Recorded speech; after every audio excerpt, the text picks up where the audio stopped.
Hi, I'm Sue Jackson, and this is my reading wrap-up for April. I read 8 books. I finished 8 books in April, and they were all wonderful, so I can't wait to tell you about them.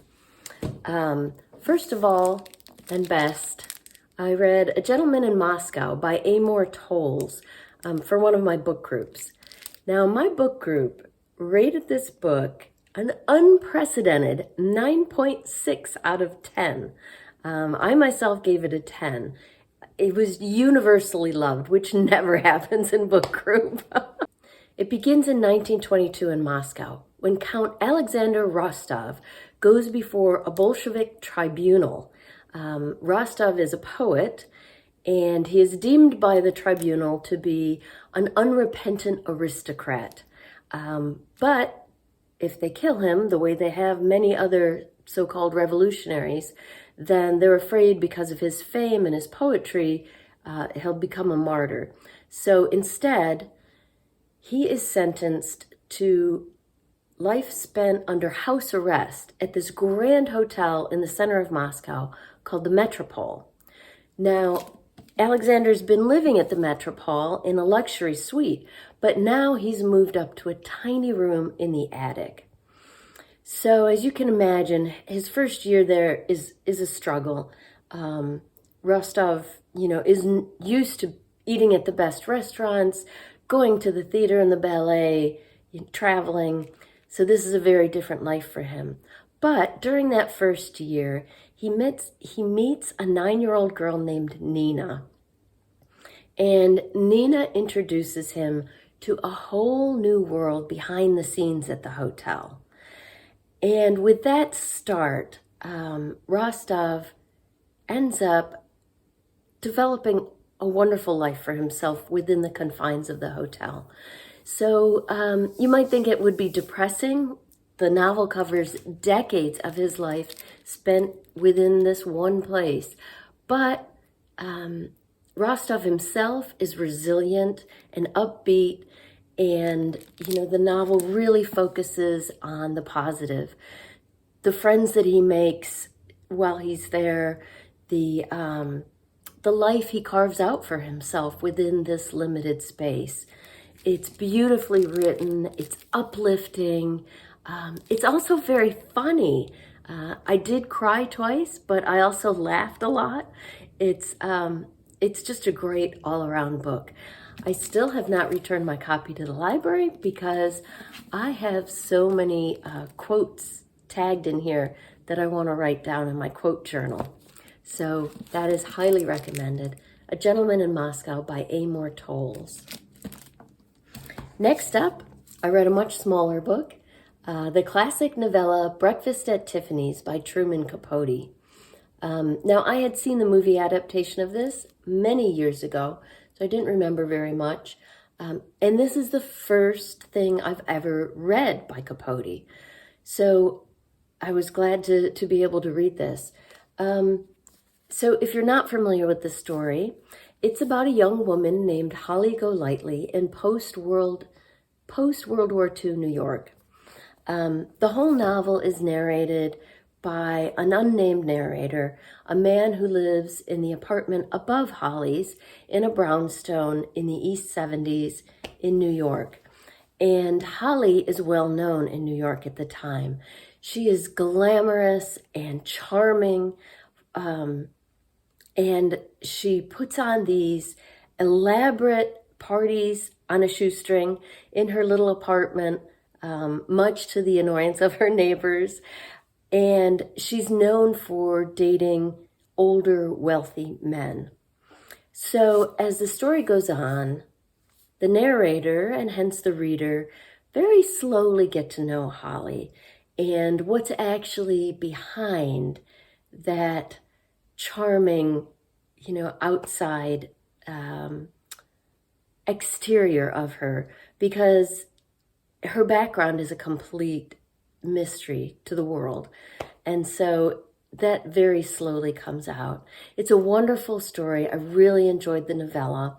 And this book also included 3 short stories by Truman Capote, each very, very different, but all beautifully written, wonderful stories, very immersive.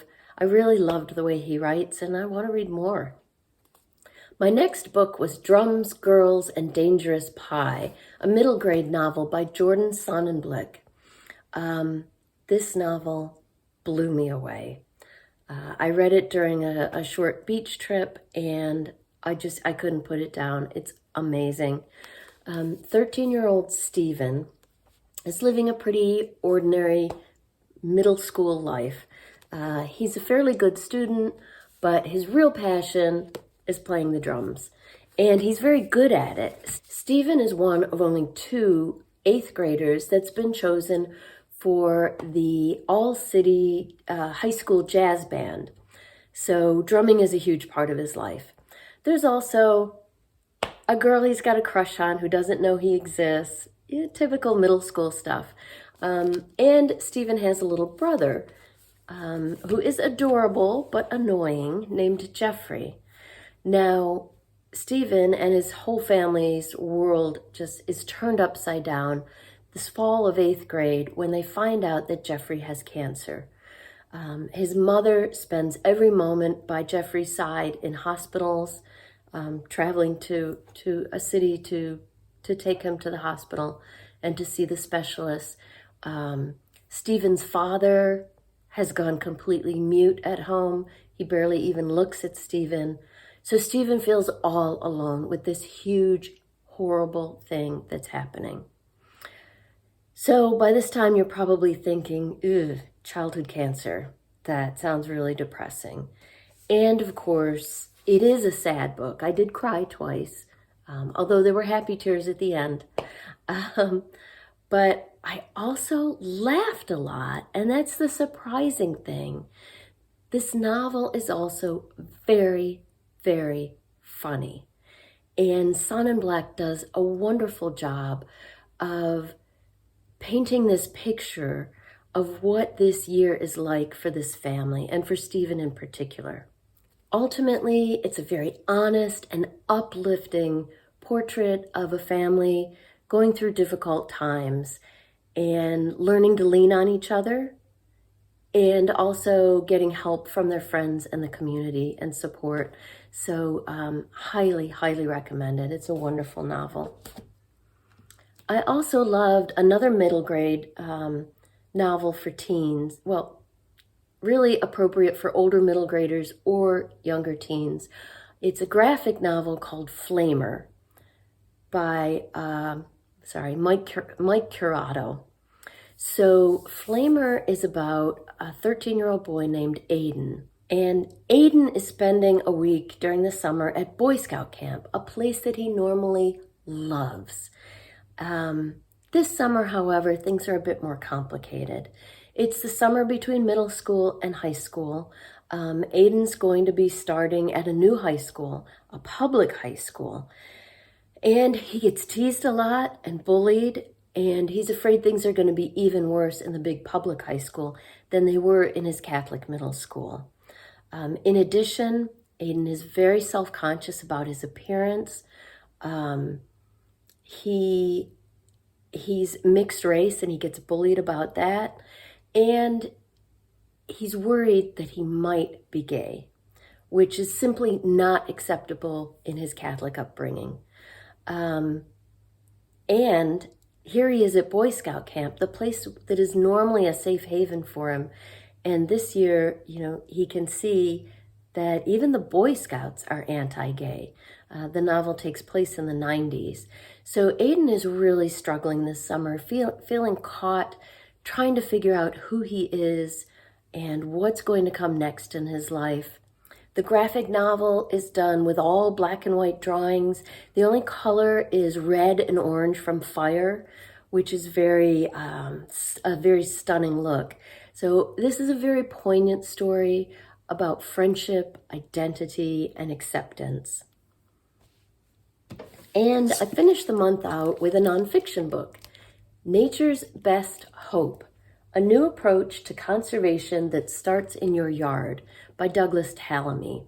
Tallamy is a local University of Delaware professor around here, and I read this for my neighborhood book group. Now, it's all about native plants and why we should plant native plants in our yards. And I thought I already knew about that, so I wasn't honestly looking forward to reading this. But I was wrong. I learned so much from this book. Tallamy really gets into the details of why native plants are essential and how they form the basis for the food chain that supports the insects and the birds and the wildlife, and how, if we want to impact our deteriorating ecosystems in the world and the alarming rate of extinctions going on right now, this is one of the best ways to do it, that we can each make a difference based on what we plant in our own yards.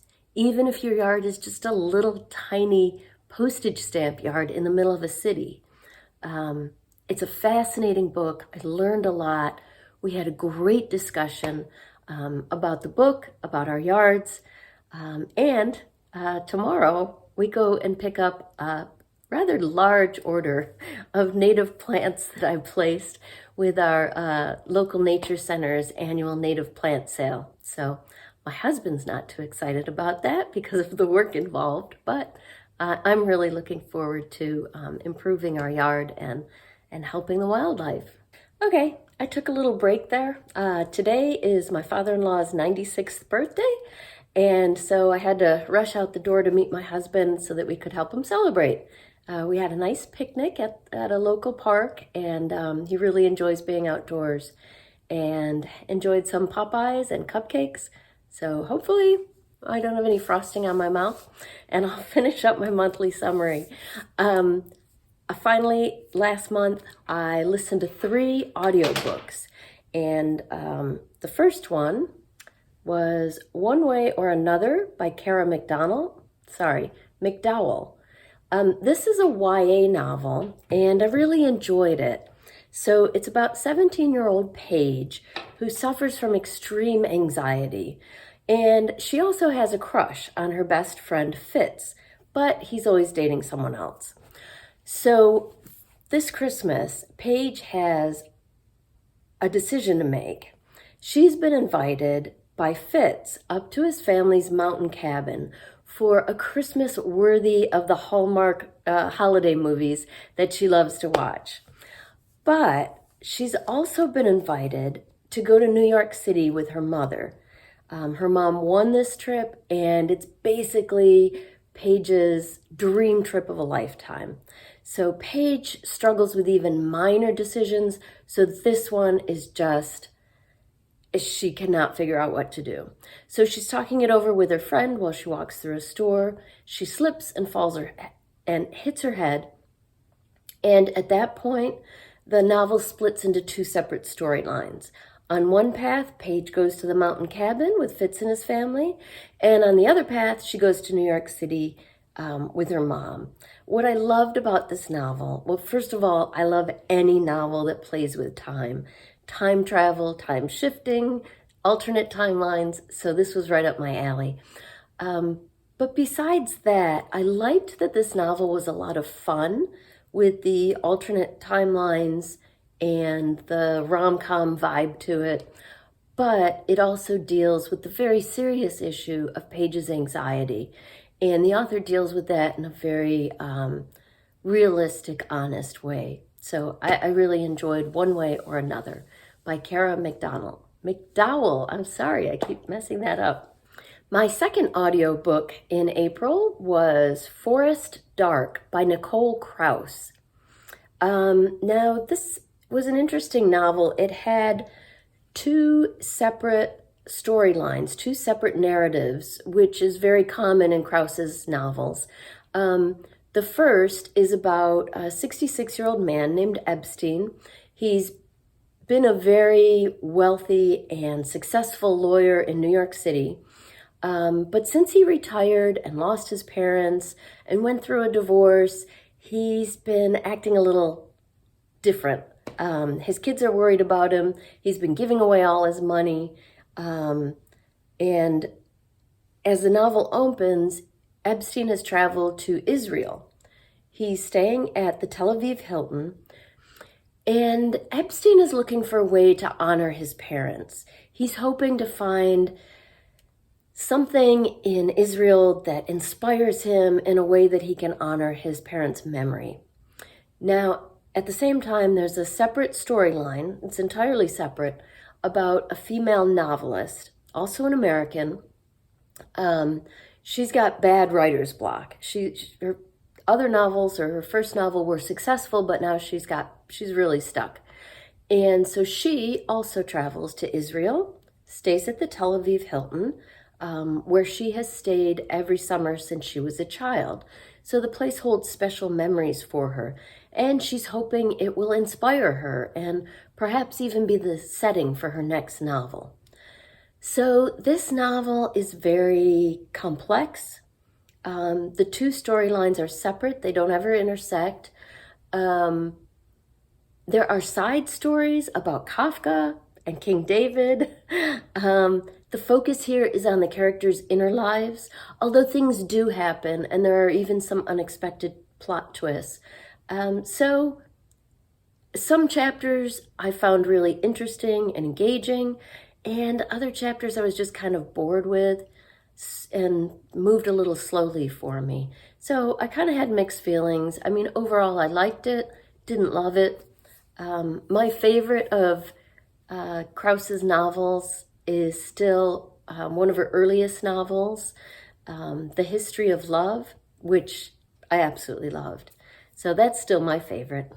My third audiobook in April was Astray by Emma Donoghue. Oh, they always move up. Astray is actually a collection of short stories, which I didn't realize when I started it.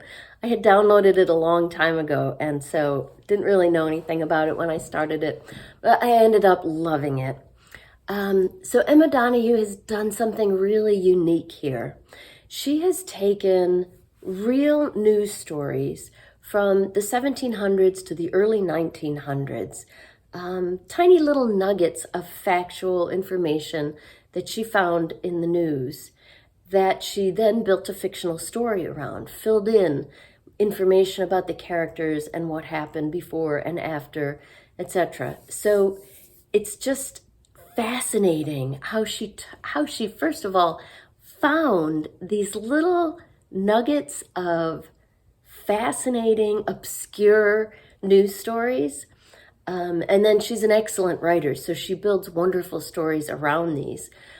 They take place in the US, the UK, Canada, but they feature a wide range of characters and situations.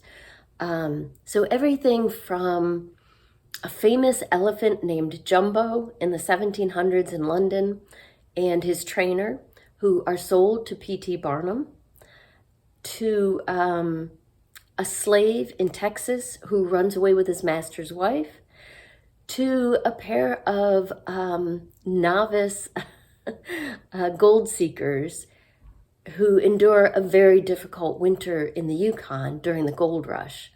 So those are just examples. Every story is different, and there's so much here. I thoroughly enjoyed every single story in the collection.